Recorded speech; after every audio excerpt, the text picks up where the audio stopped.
നമസ്കാരം. ഇത് തമ്പനയിൽ പറഞ്ഞ പോലെ എത്യോപ്യയിൽ വെച്ചുള്ള ഒരു കള്ളവെടി സംഭവം മാത്രമല്ല, എൻ്റെ ജീവിതത്തിലുണ്ടായൊരു വലിയൊരു അനുഭവം കൂടിയാണ്. അവിടുന്ന് ഞാൻ മറ്റേ ചാനലിലൊരു വീഡിയോ ഇട്ടിരുന്നു. ഞങ്ങൾ എൻ്റെ ഓഫീസർ ഞാനും റഷ്യയിൽ പോയി, സൈബീരിയ, മോസ്കോ, ലെനിൻഗ്രാഡ് അങ്ങനത്തെ സ്ഥലങ്ങളിലൊക്കെ താമസിച്ചതും അവിടെ നിന്നുണ്ടായ അനുഭവങ്ങളൊക്കെ ഞാൻ ഒരു വീഡിയോ ചെയ്തിരുന്നു. ഞങ്ങളത് കഴിഞ്ഞ് നേരെ ഇന്ത്യയിലേക്കല്ല വരുന്നത്. അവിടുത്തെ താമസം കഴിഞ്ഞിട്ട് ഞങ്ങൾ നേരെ എത്യോപ്യയിലെ അഡീസ് അബാബ എന്ന് പറയുന്ന സ്ഥലത്തേക്കാണ് പോകുന്നത്. ഞാനൊരു അടിമ, ഇയാൾ ഓഫീസർ, ഇയാൾ പറഞ്ഞത് തന്നെ നമ്മുടെ ടൂർ യാത്ര. അയാൾ പ്ലാൻ ചെയ്യണത് എന്താണ്, അയാളുടെ ഒപ്പം ഞാൻ പോയിക്കോളാം.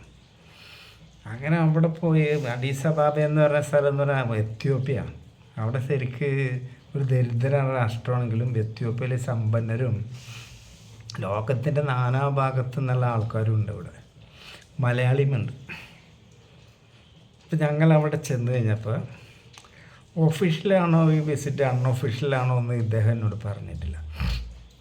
പക്ഷേ നമ്മുടെ അടുത്ത് എല്ലാ മിലിറ്ററി രേഖകളും ഒക്കെ ഉണ്ട്. പാസ്പോർട്ടിൽ വിസ അടിച്ചതൊക്കെ അതൊക്കെ കൈകാര്യം ചെയ്തത് അയാളാണ്. അങ്ങനെ അവിടെ ചെന്ന് കഴിഞ്ഞപ്പോൾ ഞങ്ങൾ സ്പ്ലിറ്റായി. എന്നെ അവിടുത്തെ ഒരു തറവാടിൻ്റെ അടുത്താക്കി. കാരണം അവിടെ വർഷങ്ങളായിട്ട് അവിടെ താമസിക്കുന്ന ഒരു ബിസിനസ്സുകാരൻ, അയാളുടെ പേര് ജാതി പേര് കുട്ടിയാണ് വിളിക്കുക. അതൊന്നും ഞാൻ പറയുന്നില്ല. അങ്ങനെ ഇത് 40 കൊല്ലം മുമ്പത്തെ സംഭവം കേട്ടോ. അപ്പോൾ എന്നെ ഇയാളുടെ വീട്ടിലാണ് ഏൽപ്പിച്ചത് സ്റ്റേ. ചിലപ്പോൾ ഒരു 3 ദിവസം അല്ലെങ്കിൽ ഒരാഴ്ച അവിടെ നിൽക്കണം. അതിൻ്റെ ഇടയ്ക്ക് ഇയാൾക്ക് ഒഫീഷ്യലായിട്ടുള്ള കുറച്ച് കാര്യങ്ങളുണ്ട്, ഞാനും ഇയാളായിട്ട് കാണൂല.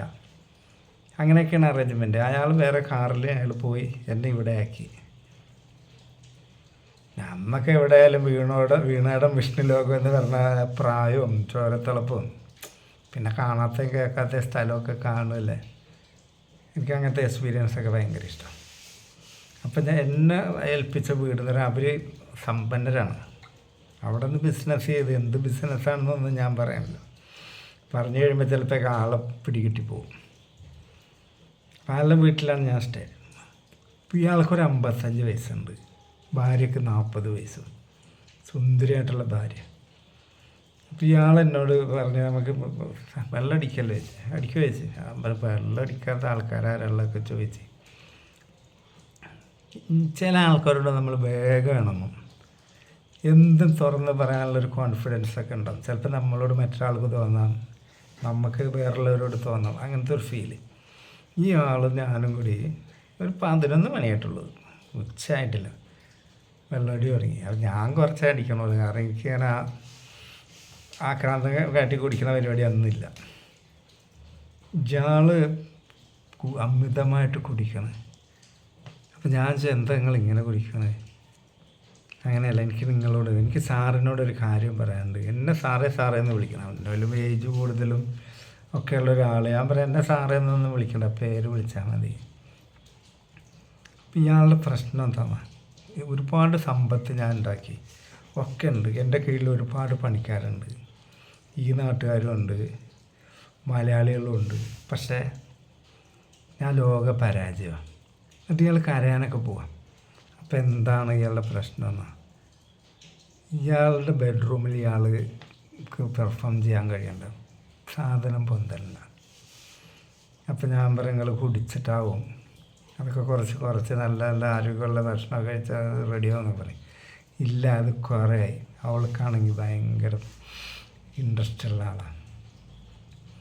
നിങ്ങൾ എൻ്റെ ഭാര്യനൊന്ന് കളിച്ചു കൊടുക്കുക. കള്ളുടിച്ചാൽ അങ്ങനെ പലതും പറയാൻ നമ്മൾക്ക് കഴിയും, അല്ലെങ്കിൽ നമ്മളോട് പറയാൻ കഴിയും. ആ മദ്യം ഉപയോഗിച്ചിട്ടില്ലെങ്കിൽ അയാൾക്ക് ആ വാക്കെന്നോട് ചോദിക്കാൻ കഴിയില്ല. നല്ല നാണോ മാനമൊക്കെ പോയി. പിന്നെ ജീവിതത്തിൽ കാണാൻ പോകണില്ലല്ലോ, അതുകൊണ്ടൊക്കെ ആവും ഒരു ധൈര്യം. പിന്നെ എന്നെ വിശ്വസിക്കാമെന്ന് തോന്നിയിട്ടുണ്ടാവും. എന്നിട്ട് അയാൾ വേറൊരു കാര്യം എന്നോട് പറഞ്ഞു, ഇവിടെ നിന്നൊന്നും സെറ്റാക്കാൻ പറ്റില്ല, ഇവിടുത്തെ നീഗ്രോസിൻ്റെ ഒക്കെ സാധനം അതുമല്ല, അവരെ വിശ്വസിക്കാൻ പറ്റില്ല, അവരൊക്കെ വൈൽഡ് ആനിമൽസിൻ്റെ സ്വഭാവമാണ്. മലയാളികളെ തീരെ പറ്റില്ല, കാരണം നമ്മുടെ കീഴിൽ ജോലി എടുക്കണം, അത് വേറൊരു റൂട്ടായി പോകും. അപ്പം ഞാൻ ചോദിച്ചു, എനിക്ക് കുഴപ്പമൊന്നുമില്ല, അവർ സമ്മതിക്കുക. അപ്പോൾ ഇയാൾ പറഞ്ഞു, ഞാൻ നിന്നോട് നിങ്ങളോട് നീന്ന് വിളിച്ചില്ല, നിങ്ങളോട് റേപ്പ് ചെയ്യാനല്ല പറഞ്ഞത്. അവരുടെ പൂർണ്ണ സമ്മതത്തോടു കൂടിയാണെങ്കിൽ നിങ്ങൾ വില്ലിങ് ആണ് വെച്ച് ഞാൻ റെഡിയാണ്.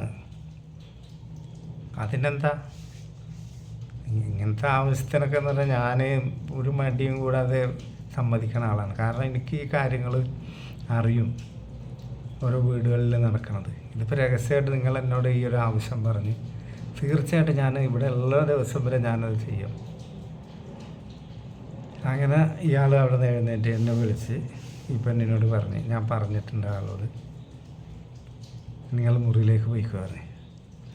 ഞാൻ ഈ പെണ്ണും കൂടി ബെഡ്റൂമിൽ ചെന്നപ്പോൾ ഇതുണ്ട് പുതുമണവാട്ടീൻ്റെ പോലെയൊക്കെ നിൽക്കുക. ഞാൻ പറഞ്ഞു നിങ്ങൾ അങ്ങനെ ഒന്നും വേണ്ട, എന്നേലും പ്രായമുണ്ട് നിങ്ങൾ കാര്യങ്ങൾ തുറന്ന് പറയും. നിങ്ങൾ നിർബന്ധിച്ച് ചെയ്യിക്കുകയാണ് അല്ലെങ്കിൽ നിങ്ങളുടെ ഇഷ്ടത്തിലാണോ വെച്ച്, എന്നാൽ മാത്രം നിങ്ങളുടെ ശരീരത്തിൽ ഞാൻ തൊടുള്ളൂ പറഞ്ഞു.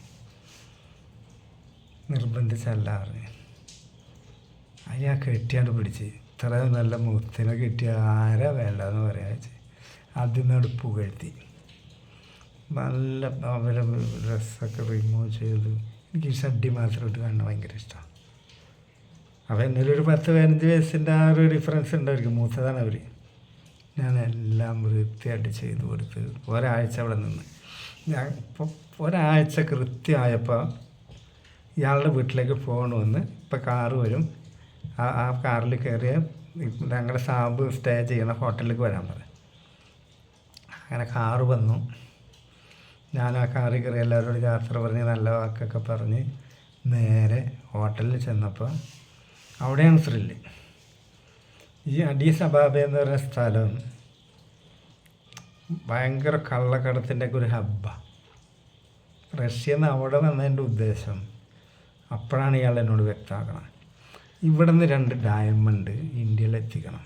അധികം വലിപ്പമൊന്നുമില്ല, ഒരു നെല്ലിക്കണയിലൊക്കെ കുറച്ച് വലിപ്പമുള്ളൂ. ഒന്ന് കടും പച്ച, ഒന്ന് ബ്ലൂ, അതായത് എമറാൾഡ് എന്നൊക്കെ പറയില്ലേ ആ കളർ. സത്യം പറഞ്ഞ ഈ വൈരക്കല്ലൊക്കെ ഞാൻ ആദ്യമായിട്ട് കാണുക. അപ്പോൾ അവിടെ ഒരു നീഗരുണ്ട്, അയാൾ ഒരു കറുത്ത ഇതിലൊക്കെ പൊതിഞ്ഞ് പാക്ക് ചെയ്ത്. അപ്പോൾ ഇവരുടെ ഉദ്ദേശം എന്താ, ഈ സാധനം എൻ്റെ ബാഗിലെ വെക്കുക, പിടിച്ച് അവരുടെ പേര് പറയാൻ പാടില്ല. എന്നെ എയർപോർട്ടിൽ വെച്ച് ആരെങ്കിലും ഇത് ക്യാരി ചെയ്യാൻ ഏൽപ്പിച്ചതാണെന്നേ പറയാൻ പാടുള്ളൂ. അവരുടെ സൽപ്പേരിന് കളങ്കം ഉണ്ടാകരുത്. ഇന്ത്യയിലെത്തിയാൽ നിനക്ക് പ്രതീക്ഷിക്കാത്തൊരു എമൗണ്ട് തരും, റിസ്ക്കാണ്, നീ തയ്യാറാണ് ചോദിച്ചത്. പറ്റില്ലെന്നും പറയാൻ പറ്റില്ല ഈ പണ്ടാരത്തിനോട്. കാരണം അങ്ങനെയല്ലേ, നമ്മുടെ സീനിയറല്ലേ, ഓഫീസറല്ലേ. അവിടെ കിടന്ന് ന്യായം ഇതൊന്നും എൻ്റെ ഡ്യൂട്ടി അല്ലെന്നൊന്നും പറയാൻ പറ്റില്ല, മെഴുകാൻ പറ്റില്ല. ഞാൻ പറഞ്ഞ ആയിക്കോട്ടെ അത്. അങ്ങനെ ഇവരെല്ലാം റെഡിയാക്കി ബാഗിൻ്റെ ഉള്ളിൽ വെച്ച്. അപ്പം പറഞ്ഞ് എന്താണെന്നോ, അവിടെ എയർപോർട്ടിൽ ചിലപ്പോൾ ഒറ്റുണ്ടെങ്കിലേ പിടിക്കുള്ളൂ, അല്ലെങ്കിൽ ഇപ്പോൾ ഇന്ത്യ എന്നുള്ളൊരു ആർമി ഓഫീസർ ഒന്നും ലഗേജൊന്നും വല്ലാണ്ട് ചെക്ക് ചെയ്യൂല. അയാളുടെ ഓർഡറിൽ അയാളൊപ്പമുള്ള എന്നെയും ചെക്ക് ചെയ്യൂല. ആരെങ്കിലും ഒറ്റയാളാണ് പ്രശ്നം. ഇവിടെ 2 ടീമാണ് ഈ ഡയമണ്ട് കള്ളക്കടത്ത് ഇതുമായിട്ടൊക്കെ ബന്ധപ്പെട്ട്. അതിൽ കുറച്ച് പൊളിറ്റിക്സ് എന്തൊക്കെയോ അന്തർധാരയുണ്ട്, അതൊന്നും എനിക്ക് അന്ന് മനസ്സിലായില്ല. ഏതായാലും എത്യോപ്യ എയർലൈൻസിൻ്റെ വിമാനമാണെന്ന് എൻ്റെ ഓർമ്മ. അവിടെ നിന്ന് എല്ലാ ചെക്കും, സെക്യൂരിറ്റി ചെക്കും, കസ്റ്റംസ് ചെക്കിങ്ങും ഒക്കെ കഴിഞ്ഞ് വല്ലാണ്ടൊന്നും പരിശോധിച്ചിട്ടില്ല. അന്ന് ഈ സ്കാനറൊന്നുമില്ല. അങ്ങനെ നേരെ മുംബൈയിൽ വന്നു ഇറങ്ങി. മുംബൈയിൽ എയർപോർട്ടിൽ പിന്നെ തീരെ ഇതല്ലല്ലോ, നമ്മൾ ഓഫീസറുടെ ഒപ്പമല്ലേ ചെക്ക് ചെയ്ത്. നമ്മുടെ ബാഗൊന്നും വലിച്ച് വാരി വിട്ട് ചെക്ക് ചെയ്യുന്നില്ല. പണ്ടൊക്കെ കസ്റ്റംസ് ചെക്കിംഗ് എന്ന് പറഞ്ഞാൽ ബാഗിൻ്റെ ഉള്ളിൽ എല്ലാം അഴിച്ച് പറിച്ചിട്ടിട്ടൊക്കെ ഉള്ള ചെക്കിങ്ങാണ്. ഇന്നത്തെ പോലെ സ്കാനറൊന്നുമില്ല. പക്ഷെ ഇതുമ്മേ സിബായ ആരും തൊട്ടില്ല. അങ്ങനെ ഞങ്ങൾ തിരിച്ച് ഞങ്ങളുടെ യൂണിറ്റിലെത്തി ഈ സാധനം കൈമാറി ഇയാൾക്ക്. അത് 2 കൊല്ലം ഞാൻ അവിടെ ജോലി എടുത്താൽ കിട്ടുന്ന അതിലേറെ പൈസ എനിക്ക് തന്നു, എമൗണ്ട്. കാരണം ഇവരൊക്കെ വലിയ വലിയ ആൾക്കാരാണ്. ഇവരെ പിടിക്കപ്പെട്ട ഇവരുടെ ലൈഫും ഇവരുടെ പെൻഷനും ഇയാളുടെ എല്ലാം സ്പോയിലാവും. ഞാൻ വെറും 7ാം കൂലി അടിമ, ഞാൻ കുടുങ്ങണമെങ്കിൽ കുടുങ്ങിക്കോട്ടെ. എന്നോട് പറഞ്ഞതാണ്, നീ ഇവിടെ നിന്ന് ആരെങ്കിലും നിന്നെ ഏൽപ്പിച്ചിട്ട് കൊണ്ടുപോകണമെന്ന് പറയാൻ പാടില്ല, എൻ്റെ പേര് പറയാൻ പാടില്ല എന്ന്. വാക്ക് പറഞ്ഞാൽ പിന്നെ ഞാൻ കഴുത്ത് പോയാലും ഞാൻ വാക്ക് പാലിക്കും, അതയാൾക്ക് അറിയാം. അങ്ങനെ 2 ഡയമണ്ട് ഇന്ത്യയിൽ എത്തിച്ച് ഞാൻ ആദ്യമായിട്ട് ഡയമണ്ട് ക്യാരി ചെയ്ത് അങ്ങനെ ഒരു കള്ളക്കടത്ത് ഞാനന്ന് നടത്തി. അപ്പോൾ അതാ പറഞ്ഞത്, കള്ളവെടിയും കള്ളക്കടത്തും ആ ട്രിപ്പിലുണ്ടായി. ആ ട്രിപ്പിൽ ഞാൻ 2 കള്ളവടി, ഒരു കള്ളക്കടത്തും.